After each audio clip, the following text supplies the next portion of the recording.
Well, joining me here at the Bloomberg conference in London is John Ryding, founding partner of RDQ Economics and a former economic advisor to the Bank of England. Thanks very much indeed for joining us today at the conference.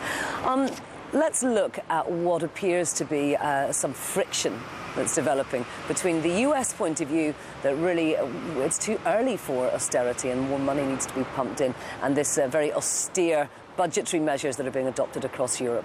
Well, that same friction exists within Europe, Andrea, because the French have a different position from the Germans, and now the position that the new UK government has, that the markets force austerity ahead of stimulus, and that those frictions and tensions are going to be very significant. But in the US, there's no real sense of budget austerity. The budget projections are only marginally better than those from some of the peripheral countries in Europe.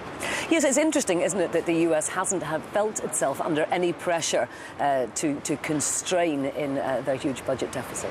Well, by virtue of being the world's reserve currency, the US gets something of a free ride. So it's an irony that fiscal ratios head, in my opinion, over the next decade towards 100% of GDP.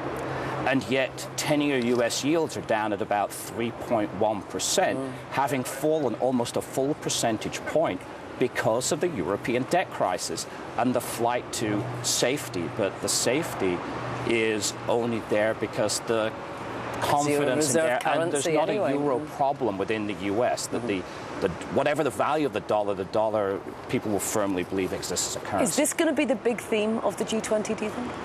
Well, I think it's going to be a very important theme, but austerity, I think, is pretty much, the die is cast on that one, and it can be debated, but I don't see the Chancellor in Germany changing her position. It's entrenched in law now, and I think, and supported by the new government here, the move is towards austerity, and we can debate it, but that is the reality. Okay. John Ryding, thank you very much indeed for sharing your thoughts with us today. Thank you.